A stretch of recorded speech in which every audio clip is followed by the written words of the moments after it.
രുചികരമായിട്ടുള്ളൊരു മുട്ടക്കറി ഇവിടെ റെഡി ആയിട്ടുണ്ട്. അപ്പോൾ ഇത് എങ്ങനെ ഉണ്ടാക്കണം എന്നുള്ളത് നമുക്ക് നോക്കാം. എല്ലാവർക്കും സുഖമല്ലേ?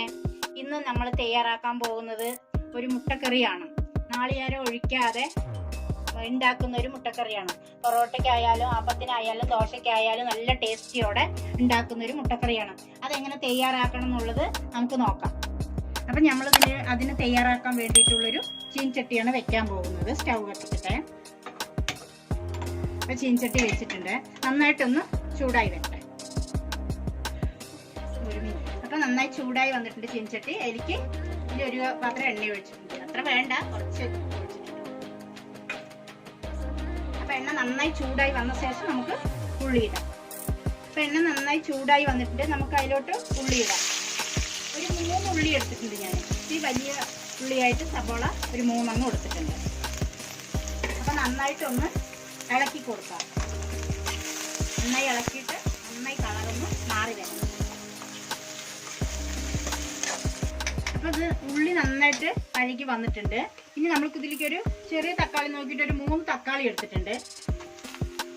അതും കൂടെ നന്നായിട്ടൊന്ന് ഇളക്കി കൊടുക്കാം. ഇതും കൂടെ ഒന്ന് വഴകി വരട്ടെ.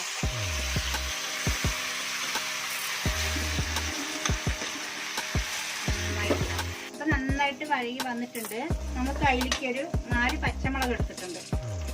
കുറച്ച് കറിവേപ്പില ഇട്ടിട്ടുണ്ട്. നന്നായിട്ടൊന്ന് ഇളക്കട്ടെ. നന്നായിട്ടൊന്ന് പച്ചമുളകൊക്കെ നന്നായി മാറി വന്നിട്ടുണ്ട്. ഇനിയിപ്പോൾ നമുക്ക് ചേർക്കുന്നത് വെളുത്തുള്ളി പേസ്റ്റ് ഒരു 4 എണ്ണം എടുത്തിട്ടുണ്ട്. നല്ല പേസ്റ്റ് പോലെ ആക്കിയിട്ടുണ്ട്. അതിനെ കൂടി ഇതിൽ ചേർത്ത് കൊടുക്കാം. ഒരു കഷ്ണം ഇഞ്ചി എടുത്ത് ചതച്ചിട്ടുണ്ട്. അതും കൂടെ നമുക്ക് ഇതിലേക്ക് ചേർത്ത് കൊടുക്കാം. എന്നിട്ട് നന്നായിട്ടൊന്ന് ഇളക്കി നന്നായിട്ടൊന്ന് പച്ചമണം മാറി വരട്ടെ. അപ്പൊ ഇത് നന്നായിട്ട് എല്ലാം ഒന്ന് ആയി വന്നിട്ടുണ്ട്. ഇനി നമ്മൾക്ക് അതിലേക്ക് പൊടികൾ ചേർക്കാം. ഒരു 2 സ്പൂണ് മുളക് പൊടി ചേർത്തിട്ടുണ്ട്. ഒരു 2 സ്പൂണ് മല്ലിപ്പൊടി ചേർത്തിട്ടുണ്ട്. ഒരു 1/2 സ്പൂണ് മഞ്ഞൾപ്പൊടി ചേർത്തിട്ടുണ്ട്. 1 സ്പൂണ് ഉപ്പ് ചേർത്തിട്ടുണ്ട്. 1 സ്പൂണ് മുട്ട മസാല ആണിത്, അത് ചേർത്തിട്ടുണ്ട്. 1/2 സ്പൂണ് പെരിഞ്ജീരകം പൊടി, അത് ചേർത്തിട്ടുണ്ട്. 1 സ്പൂണ് ഗരം മസാല പൊടി ചേർത്തിട്ടുണ്ട്. 1 സ്പൂണ് കുരുമുളക് പൊടി ചേർത്തിട്ടുണ്ട്. ഇത്രയൊക്കെ അതിൽ ചേർത്തിട്ടുണ്ട്. ഇനി നന്നായി ഒന്ന് നമുക്ക് ഇളക്കി.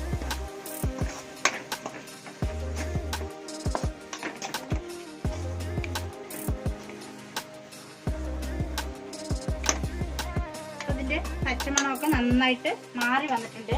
ഇനി നമുക്ക് അതിലേക്ക് ഒരു 3/4 കപ്പ് വെള്ളം ഒഴിക്കാം.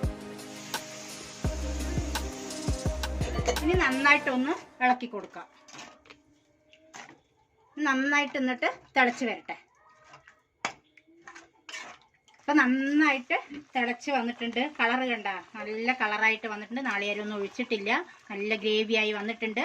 നല്ല ടേസ്റ്റുള്ള സാധനമാണ്. എല്ലാവരും കഴിച്ച് നോക്കണം, വെച്ചിട്ട് കഴിച്ച് നോക്കണേ. ഇതിലേക്ക് ഞാനൊരു 6 മുട്ട എടുത്തിട്ടുണ്ട്. ഞങ്ങൾ നിറയെ ആൾക്കാരാണ്, അതുകൊണ്ട് ഒരു 6 മുട്ട എടുത്തിട്ടുണ്ട്. അതിന് നടുക്കൂടി വരഞ്ഞിട്ടുമുണ്ട്. അപ്പം അതിലേക്ക് ഇത് ഇട്ട് കൊടുക്കാം. എന്നിട്ട് ഒന്ന് ഇളക്കി കൊടുക്കാം. ഇത്രേ പണിയുള്ളൂ. ഇനി ഇത് വേറൊരു പാത്രത്തിലോട്ട് മാറ്റണം. നന്നായി തിളച്ച് വന്നിട്ടുണ്ട്.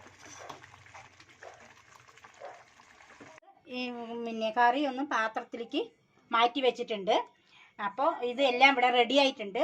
പെട്ടെന്ന് ആവുന്നൊരു മുട്ടക്കറിയാണ്. നാളികേരം ഒന്നും വേണ്ട.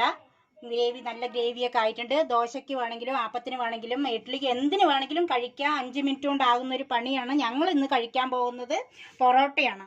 ഈ പൊറോട്ടയ്ക്കാണ് ഞങ്ങളിപ്പോൾ ഇത് ഉണ്ടാക്കിയിരിക്കുന്നത്. അപ്പം ഞങ്ങൾ പൊറോട്ട ചേർത്ത് കഴിഞ്ഞ് നിങ്ങൾക്ക് ഏതിലേക്ക് വേണമെങ്കിലും നിങ്ങൾക്ക് കഴിക്കാം. നിങ്ങൾക്ക് എല്ലാവർക്കും ഇഷ്ടപ്പെട്ട സപ്പോർട്ട് ചെയ്യുക, സബ്സ്ക്രൈബ് ചെയ്യുക, എല്ലാവരും ഷെയർ ചെയ്യുക. എല്ലാവർക്കും നന്ദി.